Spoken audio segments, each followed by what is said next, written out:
At 1400 hours, the silence shattered. For Israel, it was the holiest day of the year. For Syria, it was the moment to strike. On October 6th, 1973, while synagogues were filled and radios were silent, the Middle East erupted into one of the most violent armored battles in history. The Yom Kippur War had begun. Yom Kippur is not just a holiday. It is a day of total stillness. Factories stop, roads empty, radios go quiet, soldiers return home. Entire military units operate at skeleton strength.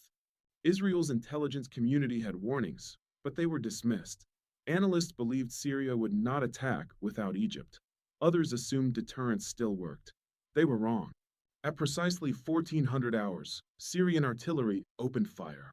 More than 1,000 Syrian artillery pieces unleashed a coordinated bombardment across the Golan Heights. The ground shook. Communications collapsed. Observation posts vanished in fire and dust. Israeli forward positions, thin, isolated, and undermanned, were struck with an intensity rarely seen since World War II.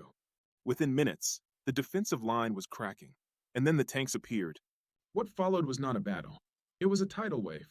From the eastern slopes of the Golan, approximately 1,400 Syrian tanks, T-55s and T-62s built by the Soviet Union, rolled forward in massive formations. Facing them were just 177 Israeli tanks, mostly aging British Centurions, some already worn from years of service. On paper, the outcome was obvious. In reality, something extraordinary was about to happen. The Golan Heights were not optional terrain. They were existential. From these high ridges, Syrian artillery could reach deep into northern Israel, cities, farms, civilian infrastructure.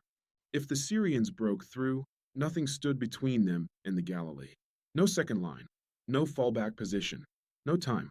The defenders knew it. So did the attackers.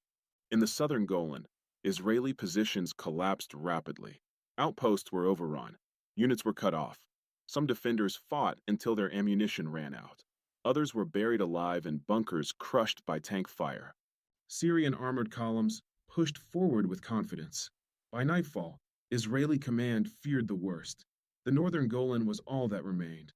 Between October 7th and October 9th, the battle reached its climax in a narrow corridor later known as the Valley of Tears. Here, the fate of northern Israel would be decided. The defense fell to the 7th Armored Brigade, commanded by Colonel Avigdor Ben-Gau, with battalion leaders like Lieutenant Colonel Avigdor Kahalani. They had no reserves. They had no depth. They had only discipline.